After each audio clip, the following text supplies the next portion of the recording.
হাসরের মাঠের সেই লক্ষ কোটি বছরের অসহনীয় অপেক্ষা, সূর্যের প্রচণ্ড তাপ আর নিজের ঘামে হাবুডুবু খাওয়ার সেই কঠিন মুহূর্তগুলো যখন শেষ হবে, যখন আমাদের প্রিয় নবী হজরত মোহাম্মদ সাল্লাল্লাহু আলাইহি ওয়াসাল্লামের সুপারিশের পর আল্লাহ চূড়ান্ত বিচার শুরু করার অনুমতি দেবেন, তখন নেমে আসবে এক গভীর ভয়ঙ্কর নীরবতা। কোটি কোটি আত্মা যারা একটু আগে মুক্তির জন্য চিৎকার করছিল, তারা ভয়ে একদম চুপ হয়ে যাবে। তাদের অন্তর এমনভাবে কাঁপতে থাকবে যে তার শব্দ শোনা যাবে, কারণ তারা জানে এখন তাদের সামনে তুলে ধরা হবে জীবনের প্রতিটি মুহূর্তের হিসাব, তাদের আমলনামা অর্থাৎ কর্মের খাতা। সেই ভয়ঙ্কর নীরবতার মধ্যেই আল্লাহর হুকুমে ফেরেশতারা মানুষের হাতে হাতে তাদের কর্মের খাতা তুলে দেওয়ার জন্য এগিয়ে আসবেন। প্রথমে আসা যাক সেই সৌভাগ্যবানদের কথায়, যারা নেককার, যারা দুনিয়াতে আল্লাহর ভয়ে চলত, হারাম থেকে বেঁচে থাকত, মানুষের হক নষ্ট করত না।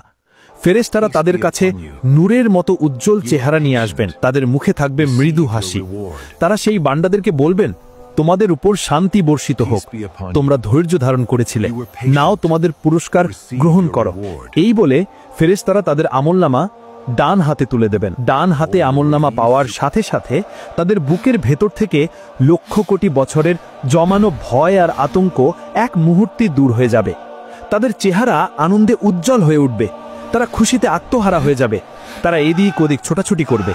তারা তাদের আমলনামা উঁচু করে ধরে চিৎকার করে বাকিদের ডেকে বলবে, এসো আমার আমলনামা পড়ে দেখো, আমি তো দুনিয়াতেই জানতাম আমাকে একদিন এই হিসাবের মুখোমুখি হতেই হবে। তারা খুশিতে দৌড়ে তাদের পরিবার পরিজনকে খুঁজতে থাকবে, যেন তাদের এই সফলতার খবরটি জানাতে পারে। কিন্তু অপর পাশে থাকবে সেই দুর্ভাগারা, যারা বদকার বা পাপী, যারা দুনিয়াতে আল্লাহর হুকুম অমান্য করে চলত, অহংকার করত, জুলুম করত। ফেরেশতারা তাদের কাছে আসবেন ভয়ঙ্কর রূপ ধারণ করে।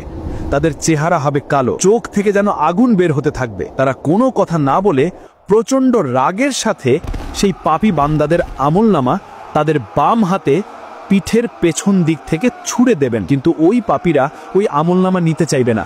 তখন ফেরেশতারা একটা হুমকি দিয়ে বলবেন, লে বেটা আমলনামা নে। এইভাবে হুমকি দিয়ে বাম হাতে আমলনামা ধরিয়ে দেবে। বাম হাতে আমলনামা পাওয়ার সাথে সাথেই তারা বুঝতে পারবে তাদের সব শেষ। ভয়ে তারা থর থর করে কাঁপতে থাকবে আর হতাশায় তারা কুঁকড়ে যাবে। তাদের চেহারা ভয়ে একদম কালো হয়ে যাবে। তারা আফসোস করে বুক চাপড়ে চিৎকার করে বলবে, হায়, আমাকে যদি আমার আমলনামা না দেওয়া হতো, আমি যদি আমার হিসাব সম্পর্কে না জানতাম, হায়, মৃত্যুই যদি আমার শেষ হতো। আমার সকল ক্ষমতা আজ শেষ হয়ে গেছে, আমার সকল সম্পদ আজ কোনো কাজেই এলো না। তাদের সেই আর্তনাদ হাসরের ময়দানের বাতাসকে ভারী করে তুলবে, কিন্তু সেদিন তাদের সাহায্য করার মতন আর কেউই থাকবে না। আমলনামা পাওয়ার পর স্থাপন করা হবে মিজান অর্থাৎ ন্যায়ের পাল্লা। এটি কোনো সাধারণ পাল্লা নয়, এই পাল্লায় সমগ্র আসমান জমিন রাখলেও জায়গা থেকে যাবে। সেই মিজানের সামনে প্রত্যেক ব্যক্তিকে একা একা দাঁড় করানো হবে। এরপর শুরু হবে জীবনের প্রতিটি মুহূর্তের ওজন। মানুষের ছোট বড়, প্রকাশ্যে গোপন জীবনের প্রতিটি ভালো এবং মন্দ কাজের ওজন করা হবে। এক পাল্লায় রাখা হবে তার সমস্ত নেকি, অন্য পাল্লায় রাখা হবে তার সমস্ত পাপ। শুধু নামাজ রোজা নয়, সেদিন ওজন করা হবে তোমার বলা ছোট্ট একটি সত্য কথা। ওজন করা হবে বিপদে থাকা একজন মানুষকে দেখে তোমার এগিয়ে যাওয়া। ওজন করা হবে বাবা মায়ের সাথে তোমার বলা একটি নরম কথা। এমনকি একটি বিড়ালকে দেওয়া এক টুকরো রুটিও সেদিন তোমার নেকির পাল্লাকে ভারী করে তুলতে পারে। আবার অন্য পাল্লায় ওজন করা হবে তোমার বলা ছোট্ট একটি মিথ্যে কথা। ওজন করা হবে অহংকার করে তোমার তাকানো। ওজন করা হবে কাউকে না জানিয়ে তার সামান্য হক নষ্ট করা। এমনকি অন্তরের সামান্য হিংসাও সেদিন তোমার পাপের পাল্লাকে ভারী করে দিতে পারে। সেই মুহূর্তটা হবে অত্যন্ত ভয়ঙ্কর। কোটি কোটি মানুষের সামনে তোমার জীবনের প্রতিটি গোপন কাজ ওজন করা হচ্ছে। একবার ভেবে দেখুন, আপনি ভাবছেন গোপনে কারো চুরি করছেন, কারো হক নষ্ট করছেন, কেউ দেখতে পাচ্ছে না। রোজা অবস্থায় গোপনে পানি পান করছেন, আপনি ভাবছেন কেউ দেখতে পাচ্ছে না। কিন্তু সেদিন সব ধরা পড়বে, সব ওজন করা হবে। ভয়ে লজ্জায় অন্তর কাঁপতে থাকবে। যখন পাল্লা নড়চড়া করবে, তখন সবার নিঃশ্বাস বন্ধ হয়ে যাবে। যার নেকির পাল্লা সামান্য পরিমাণও ভারী হবে, সে হবে সফল। তার মুখে ফুটে উঠবে বিজয়ের হাসি। আর যার পাপের পাল্লা ভারী হবে, সে হবে চরম ব্যর্থ। তার বাঁচার আর কোনো আশাই থাকবে না। সে বুঝতে পারবে তার ঠিকানা কোথায় হতে চলেছে। এরপর এমন কিছু পাপী থাকবে যারা তাদের আমলনামা দেখে আল্লাহর সাথে তর্ক করতে শুরু করবে। তারা বলবে, হে আল্লাহ, আমি তো এই পাপ করিনি, এই ফেরেশতারা হয়তো ভুল লিখেছে।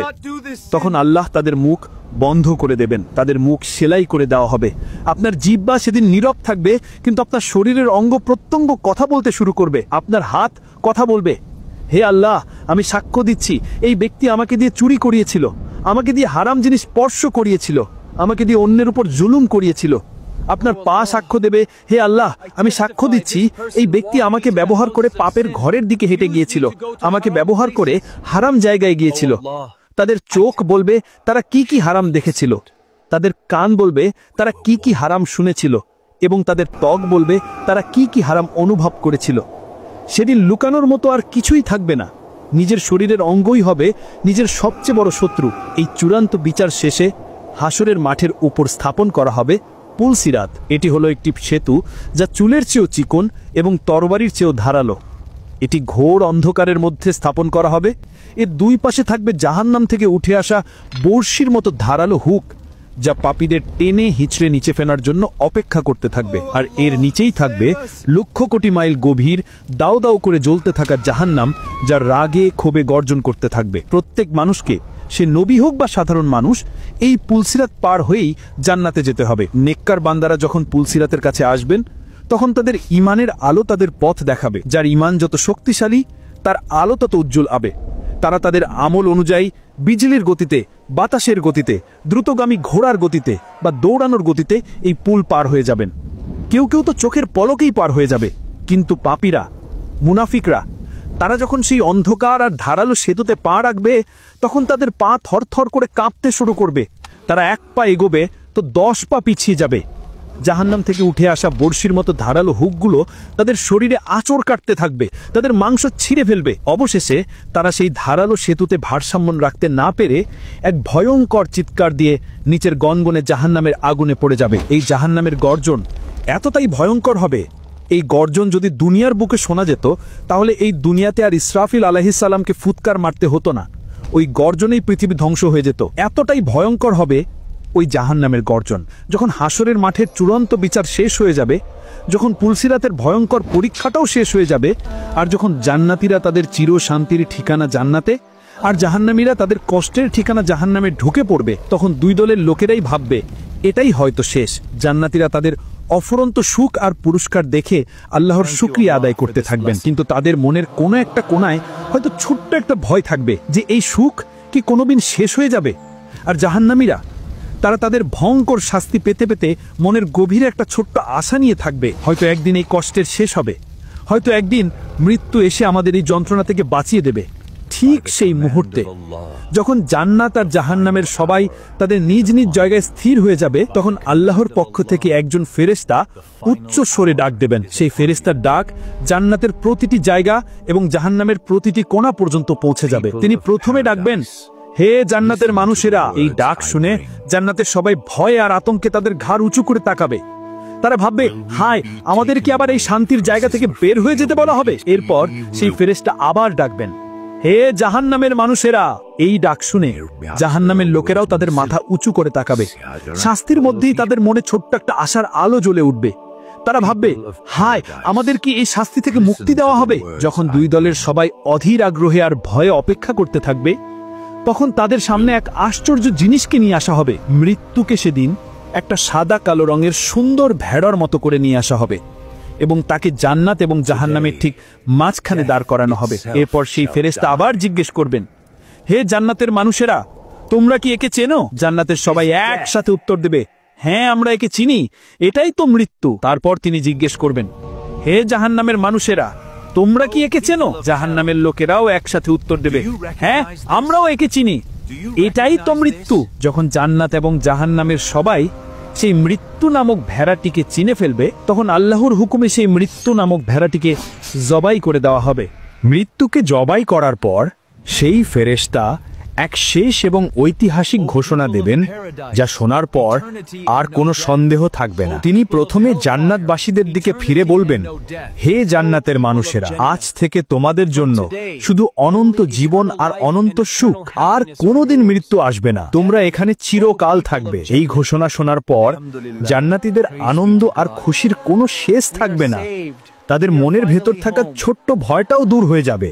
তারা বুঝতে পারবে তাদের এই সুখ আর শান্তি সত্যিই চিরস্থায়ী, যা আর কোনোদিন শেষ হবে না।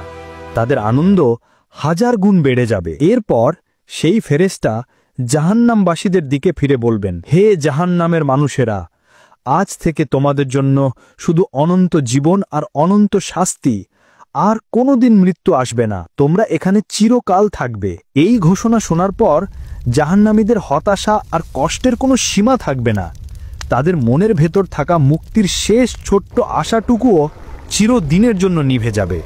তারা বুঝতে পারবে তাদের এই ভয়ঙ্কর যন্ত্রণা থেকে বাঁচানোর জন্য মৃত্যু আর কোনোদিন আসবে না। তাদের কষ্ট আর আফসোস 1000 গুণ বেড়ে যাবে, এবং এটাই হবে তাদের জন্য সবচেয়ে বড় মানসিক শাস্তি। আর এভাবেই মৃত্যুকে জবাই করার মাধ্যমে আল্লাহ জান্নাত ও জাহান্নামের অনন্ত জীবনকে শুরু করে দেবেন। সেদিন থেকে শুরু হবে এমন এক জীবন যার আর কোনো শেষ নেই। আমার এই ইসলামিক ভিডিওটা যদি ভালো লাগে তাহলে লাইক, কমেন্ট ও সাবস্ক্রাইব করতে ভুলবেন না। আপনার বন্ধু বান্ধবকে শেয়ার করে দিন এবং কোরআন হাদিসের কথা সকলের কাছে পৌঁছে দিন।